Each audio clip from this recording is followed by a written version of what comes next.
Halo guys, Sebastian di sini dan di video kali ini gue bakalan bahas seluruh alur cerita film Idiocracy. Namun sebelum kita bahas, kita intro dulu.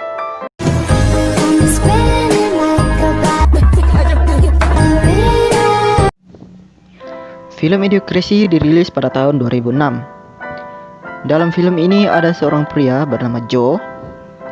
Joe bekerja sebagai penjaga perpustakaan di perpustakaan militer. Suatu kali Joe diminta untuk berhenti menjadi penjaga perpustakaan dan melakukan pekerjaan lain. Joe akan menjadi percobaan. Dalam hal ini percobaan sebagai hibernisasi dalam proyek militer. Dalam proyek itu Bowers tidak sendiri, Joe tidak sendiri. Seorang wanita bernama Rita akan menemaninya.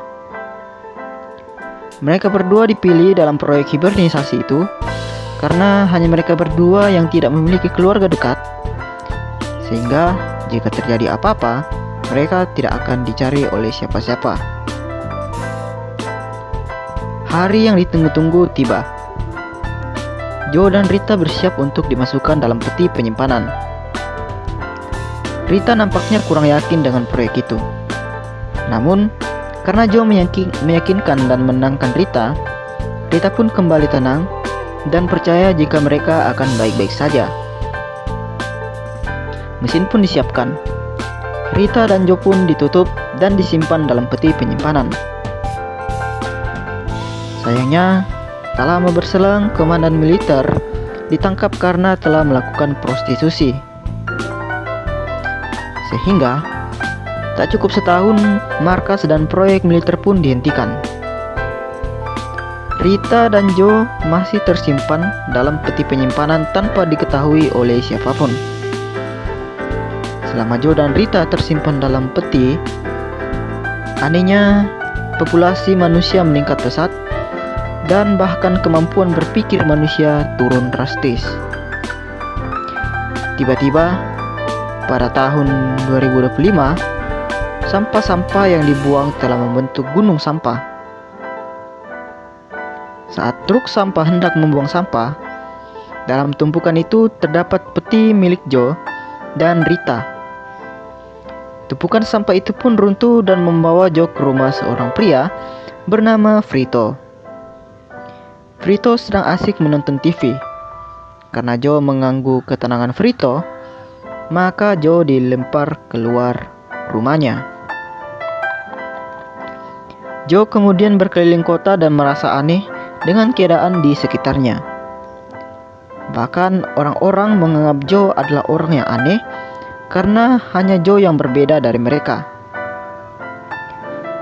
Joe kemudian masuk ke dalam rumah sakit dan di sana Joe merasa ada yang aneh dengan orang-orang di sekitarnya. Joe kemudian mencoba minum air dari keran, namun sayangnya yang keluar malah air soda. Joe kemudian bertemu dengan dokter rumah sakit dan berbincang-bincang dengannya. Di mata Joe, dokter itu agak aneh.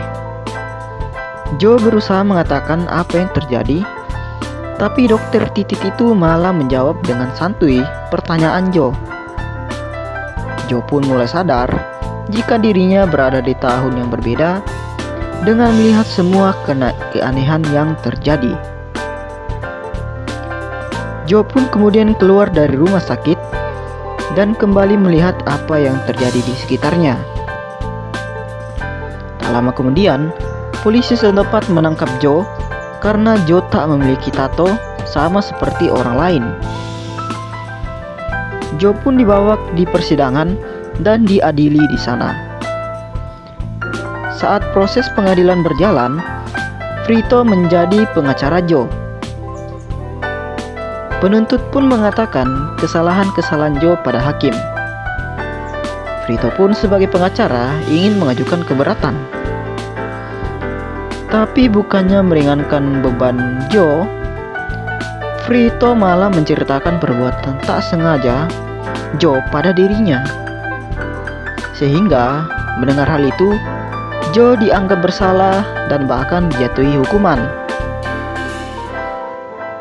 Di sisi lain, Rita sudah terbangun dari petinya dan mencoba mencari mantan pacarnya, yaitu Upgrade. Oke, lanjut ke Joe. Setelah disidang, Joe kemudian dibawa ke tempat tato untuk dibuatkan identitasnya. Setelah itu, Joe kemudian dibawa ke tempat tes IQ sebelum dimasukkan ke dalam penjara. Saat ingin dimasukkan, Joe berencana untuk kabur.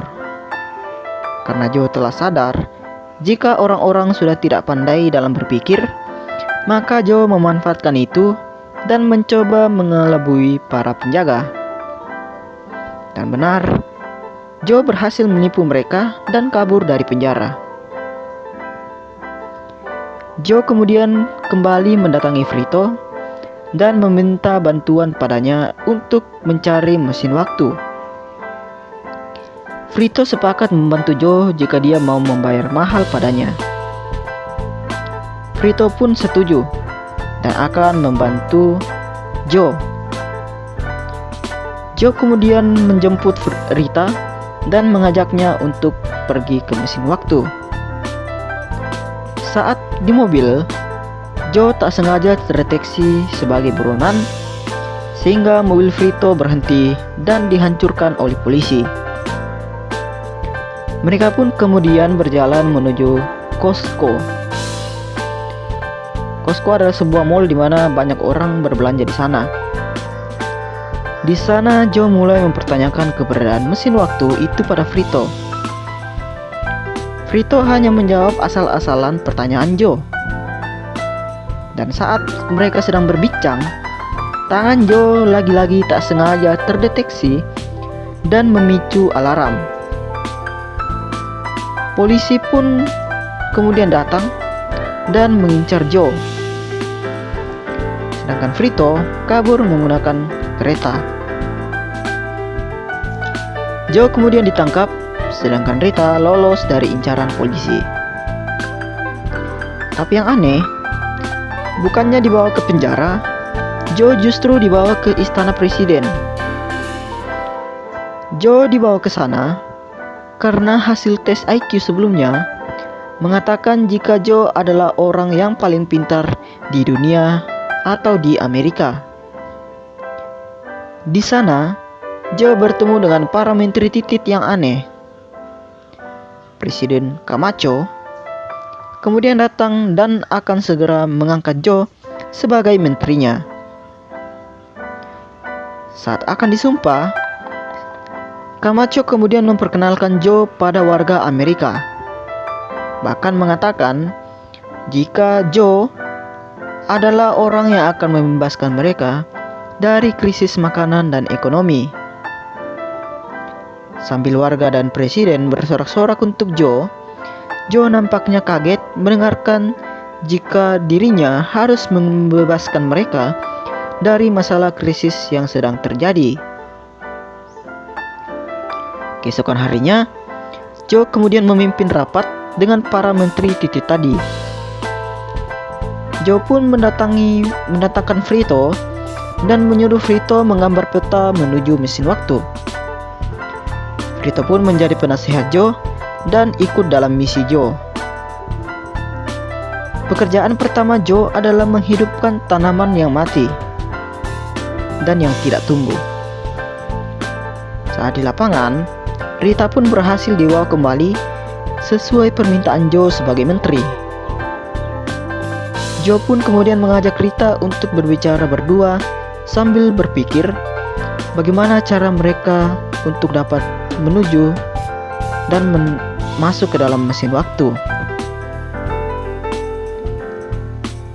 Sambil melanjutkan pekerjaannya sebagai menteri, Joe akhirnya sadar jika yang membuat tanaman mati dan tidak mau tumbuh itu adalah cairan yang dipakai untuk menyiram tanaman. Cairan itu bukannya air, tetapi semacam soda atau cairan elektrolit. Joe kemudian kembali memimpin rapat dengan para menterinya. Joe menjelaskan pada mereka jika tanaman hanya membutuhkan air, bukan cairan elektrolit. Joe kemudian menunjukkan perbedaan antara elektrolit dan air kepada para menteri dan bahkan Joe memberi perintah untuk menyiram tanaman itu dengan air. Waktu terus berjalan, tapi tanaman Joe itu masih belum tumbuh. Hal itu pun membuat Joe mulai cemas. Setelah itu, ada masalah yang mulai muncul, di mana warga mulai memberontak karena stok minuman mereka yang dipakai mengolah air ke tanaman mulai sedikit. Warga pun memberontak dan marah kepada Joe karena mengganti minuman mereka dengan air. Karena peristiwa itu, Joe pun diadili dan ditahan di penjara. Setelah itu, tiba hari di mana Joe akan dieksekusi. Joe dibawa ke sebuah lapangan dan di sana terdapat banyak mesin yang siap mengeksekusi Joe. Rita dan Frito pun melihat kejadian itu melalui TV. Tadi diduga, Rita kemudian melihat keluar jendela dan melihat jika tanaman yang dikerjakan Joe telah tumbuh. Rita pun kemudian berencana menyelamatkan Joe dan pergi menuju tempat eksekusi bersama Frito. Terlihat jelas Joe sedang kesulitan dan sementara dipermainkan di hadapan warganya.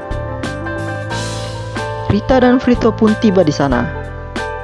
Dan kemudian, melihat Joe yang sedang kesulitan, Rita kemudian membujuk kameramen dan menyuruhnya pergi bersama Frito ke tempat tanaman itu untuk merekam hasil tanaman Joe. Joe terus berusaha meyakinkan mereka jika rencananya itu akan berhasil. Namun sayangnya, mereka tetap tidak mau percaya. Tibalah waktu Joe untuk dieksekusi. Namun, beberapa waktu sebelum itu, tiba-tiba layar stadion memperlihatkan tanaman yang telah dikerjakan Joe telah berhasil. Sontak mereka semua pun terdiam, termasuk Presiden Camacho. Joe pun kemudian diselamatkan dan dibebaskan dari hukumannya. Joe yang awalnya ingin kembali menggunakan mesin waktu, kini membatalkan niatnya untuk kembali. Tak hanya sampai di situ, beberapa waktu kemudian, Joe pun diangkat sebagai Presiden Amerika menggantikan Camacho. Bahkan, Joe pada akhirnya menikah dengan Rita. Dan sampai di situ, seluruh alur cerita film Idiocracy pun selesai. Oke guys, bagaimana film ini menurut kalian? Silahkan tinggalkan komen kalian di bawah. Oke, mungkin sekian dulu video kita kali ini. Buat kalian yang suka dengan video alur cerita film, boleh subscribe channel ini dan support channel ini dengan meninggalkan like, komen, dan bagikan video ini ke teman-teman kalian. Mungkin sekian dulu video kita kali ini. See you in the next video. Bye bye.